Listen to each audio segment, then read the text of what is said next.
Hello friends, कैसे हैं आप सब। आशा करता हूँ आप सभी लोग अच्छे होंगे और निरंतर अपनी पढ़ाई पर ध्यान दे रहे होंगे।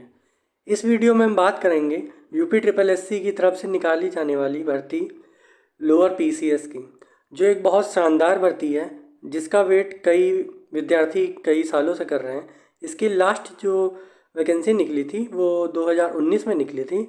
उसके बाद अभी तक इनकी कोई भी नोटिफिकेशन नहीं आया। 2022 से आने वाली थी पर ये आई नहीं है अभी तक। तो संपूर्ण बात करेंगे इसकी योग्यता के बारे में कि क्या योग्यता है, कौन कौन पेपर दे सकता है और सिलेक्शन प्रोसेस कैसे होता है, और पूरे डिटेल सिलेबस की बात करेंगे और कौन कौन सी पोस्ट होती हैं इसके अंतर्गत इसके बारे में, और सैलरी जो कितनी होती है पोस्ट वाइज उसकी, और निगेटिव मार्किंग होती है या नहीं होती है, और ऊपरी कमाई कितनी हो सकती है इन सब में। इन सब की विस्तृत चर्चा करेंगे, मगर सब्सक्राइब नहीं करते हैं क्योंकि ये वीडियो बनाने में बहुत समय लगता है। इसलिए आप लोगों से निवेदन है कि आप मेरा चैनल सब्सक्राइब तो करिए, पर वीडियो को प्यार दिखाने के लिए आप इसको लाइक करिए, क्योंकि जितना आप लाइक करते हैं उतना मोटिवेट होते हैं हम, और आपके लिए अच्छी से अच्छी वीडियो बनाने की कोशिश करते हैं। तो वीडियो स्टार्ट करने से पहले अगर अभी तक आपने चैनल सब्सक्राइब नहीं किया तो कर लीजिए और लाइक कर लीजिए, क्योंकि आप अगर बोर हो गए हैं डेली एक ही न्यूज़ सुन सुन के और आपको कोई न्यू अपडेट नहीं मिल पा रही है जॉब से रिलेटेड, तो आप मेरे चैनल पे आइए, आपको ऑथेंटिक न्यूज़ मिलेगी सबसे पहले। इन्हीं बातों के साथ मैं ये वीडियो शुरू करता हूँ।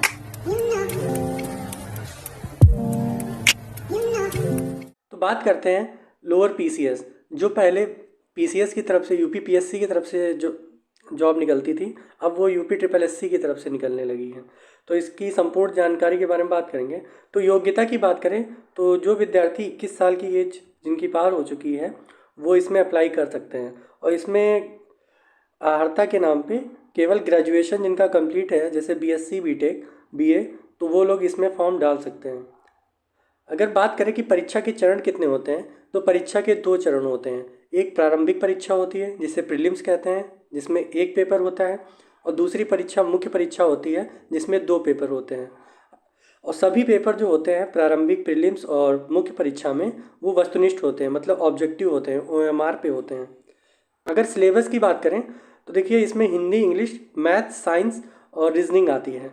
तो इसमें हिंदी में जो पूछे जाने वाले टॉपिक हैं, लोकोक्तियाँ हैं, मुहावरे हैं, वाक्य संशोधन, लिंग और त्रुटि से संबंधित अनेकार्थी, अलंकार, कारक, वर्तनी, पर्यायवाची, वचन, समास, विलोम, रस, वाक्यांश के लिए एक शब्द, तत्सम और तद्भव और संधियाँ।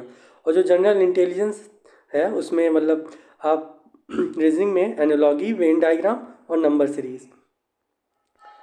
और बात करें कि अर्थमेटिक्स मतलब गणित में क्या क्या पूछा जाता है, तो एलसीएम, एचसीएफ और quadratic equation, factor, algebra, primitive और triangle, profit loss, statics, bar chart, pie chart, number chart, mean, medium and mode and frequency पूछे जाते हैं। और जीएस की बात करें तो जीएस में तो आपका सब कुछ आता है, जैसे computer, Uttar Pradesh culture, UP GK, history, geography, economy, polity और करंट अफेयर, और जो मोमेंट होते हैं उनके बारे में, और जनरल साइंस के बारे में पूछे जाते हैं।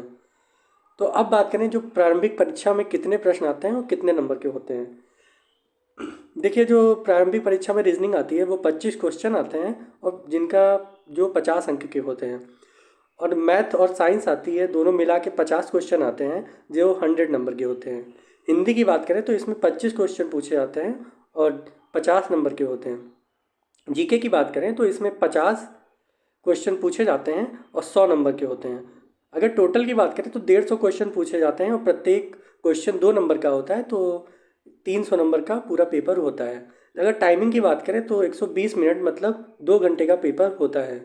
और निगेटिव मार्किंग की बात करें तो 1/4 की जो निगेटिव मार्किंग होती है वो इस पेपर में प्रारंभिक परीक्षा में होती है। अगर मुख्य परीक्षा की बात करें, क्योंकि मैंने पहले बताया था कि इसमें 2 पेपर होते हैं और ये 2 पेपर एक ही दिन में फर्स्ट एंड सेकंड पाली में होते हैं। तो पहला जो पेपर होता है वो आपका रीजनिंग का होता है, जिसमें 25 क्वेश्चन पूछे जाते हैं और 50 नंबर के होते हैं। और जीके की बात करें तो इसमें 75 क्वेश्चन पूछे जाते हैं और ये 150 नंबर के होते हैं। टोटल क्वेश्चन 100 होते हैं, जिसमें 200 अंक का होता है। और जो सेकंड पेपर होता है सेकंड पाली में, उसमें हिंदी होती है, हिंदी 25 नंबर की होती है, मतलब 25 क्वेश्चन होते हैं जो 50 नंबर के होते हैं। और मैथ और साइंस की बात करें जो मिक्स आता है तो वो 75 के क्वेश्चन होते हैं जो 150 नंबर के होते हैं, और टोटल की बात करें तो ये 100 क्वेश्चन 200 नंबर के होते हैं। आप अगर देखेंगे तो प्रारंभिक और जो मेंस का पेपर है उनका सिलेबस दोनों का सेम है, बस क्वेश्चन जो है वहाँ पे कम पूछे जाते हैं और यहाँ पे क्वेश्चन ज़्यादा पूछे जाते हैं। और अगर मेन परीक्षा की टाइमिंग की भी बात करें तो इसमें टाइमिंग जो है 2 घंटे परीक्षा होता है, और निगेटिव मार्किंग वही जो प्रीलिम्स में होती है 1/4 की वही होती है। और अगर बात करें फाइनल सिलेक्शन कैसे होता है, तो देखिए प्रीलिम्स परीक्षा सिर्फ मेंस की परीक्षा देने के लिए पासिंग के लिए होती है, उसका नंबर नहीं जुड़ता है। और जो मेन सिलेक्शन आपका होता है फाइनल सिलेक्शन, वो जो 400 नंबर में आप कितने नंबर पाते हैं उस पर आपका सिलेक्शन होता है। आगे वीडियो देखने से पहले अभी भी आपने वीडियो लाइक नहीं किया है और चैनल सब्सक्राइब नहीं किया है तो प्लीज़ कर लीजिए, क्योंकि इसमें बहुत समय लगता है वीडियो को बनाने में। अब बात करें कि कुछ जो महत्वपूर्ण क्वेश्चन हो सकते हैं आपके कि इसमें इंटरव्यू होता है नहीं, तो देखिए इस परीक्षा में इंटरव्यू नहीं होता है। और परीक्षा अगर बात करें तो कौन कौन दे सकते हैं, तो जिन्होंने पेट परीक्षा दी होगी वही इस पेपर को दे सकते हैं और इसका फॉर्म फिलअप कर सकते हैं। अब बात करें कि पोस्ट कौन कौन सी होती हैं। देखिए इनका पोस्ट जो होता है बहुत अच्छे लेवल की पोस्ट मानी जाती हैं, क्योंकि कई वीडियो जो लेखपाल जितने होते हैं, राजस्व लेखपाल और चकबंदी लेखपाल, वो सब इनके अंडर में आते हैं और कांगो भी इनके अंडर के ही आते हैं। तो अगर बात करें इनमें पोस्ट कौन कौन से होते हैं, तो राजस्व अधिकारी होती है, चकबंदी सहायक चकबंदी अधिकारी होती हैं, सप्लाई इंस्पेक्टर होते हैं और मार्केटिंग इंस्पेक्टर होते हैं। सप्लाई इंस्पेक्टर की अभी 2022 से पेट से एक निकली भी थी 76 वैकेंसी, तो वही इसमें मिक्स होके आती है। मार्केटिंग इंस्पेक्टर होते हैं, कार्यकारी अधिकारी होते हैं और जिला सूचना अधिकारी होते हैं और असिस्टेंट गार्डनर इंस्पेक्टर होते हैं। अगर इनकी सैलरी की बात करें तो सैलरी का मैंने ये देखिए स्क्रीनशॉट लगा रखा है जो पुराना आया था नोटिफिकेशन उसकी। तो विभाग अगर चकबंदी आयुक्त की बात करें तो इसमें जो सहायक चकबंदी अधिकारी की पोस्ट होती है और सहायक आयतीकरण अधिकारी की पोस्ट होती है, जिनका ग्रेड होता है 9300 से 34,800, मतलब ये ग्रेड इनका 4200 होता है मतलब। और जो बेस सैलरी होती है वो 9300 से 34,800 होती है। और इसमें फॉर्म अगर देखें तो 21 से 40 वर्ष के लोग डाल सकते हैं। और जो आती है खाद्य तथा रसद विभाग में, तो उसमें विपणन निरीक्षक होता है और एक पूर्ति निरीक्षक होता है, जिसका ग्रेड पेड वही सम्मान 4200 ग्रेड पेड का होता है और सैलरी 9300 से 34,800। जो आप मान के चलिए ग्रॉस सैलरी जो आपकी नेट सैलरी बनेगी वो आपकी 44,000 से 45,000 बनती है सारे में। तो अगर निदेशल और उद्यान खाद्यान्न प्रसंस्करण के बारे में बात करें तो इसमें पोस्ट होती है सहायक उद्यान निरीक्षक की, जिसका ग्रेड पे आपका 2400 का ग्रेड पे होता है और इसका जो जो सैलरी होती है वो 5200 से 20,200 तक होती है।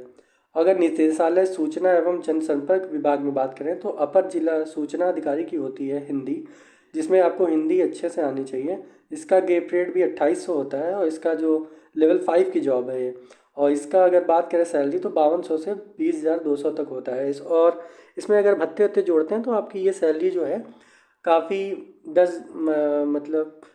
40 से 45,000 समथिंग सब बन जाती है। और अगर बात करें स्थानीय निकाय नगरीय निकाय निदेशालय के बारे में तो इसमें पोस्ट होती हैं अधिशासी और अधिकारी नगर पंचायत के बारे में और नगर निरीक्षक की, जिसका ग्रेड पे होता है 2800 का और सैलरी जो होती है 5200 से 20,200 होती है। अब कई भाई लोगों का क्वेश्चन होगा कि इसमें ऊपरी कमाई कितनी हो जाती है। देखिए ऊपरी कमाई यहाँ पे कोई प्रमोशन नहीं कर रहे हैं, क्योंकि आपको भी पता है कि ऊपरी कमाई के बेनिफिट और लॉस क्या क्या हो सकते हैं। मगर अगर फिर भी आप जानना चाहते हैं ऊपरी कमाई तो आप ये समझ लिए इसके अंदर जैसे कि कई लोग लेखपाल और वीडियो की जॉब को बहुत अच्छा मानते हैं, तो आप ये समझ लिए इसके अंदर कई लेखपाल और कई वीडियो जो होते हैं वो आते हैं। ठीक है, तो इसमें आप खुद ही समझ सकते हैं कि एक एक अधिकारी के पास 4-4 5-5 जो विभाग होते हैं वो होते हैं, मतलब विभागों का काम होता है। तो आप खुद सोच लिए इसमें कितना आपको इनकम हो सकती है।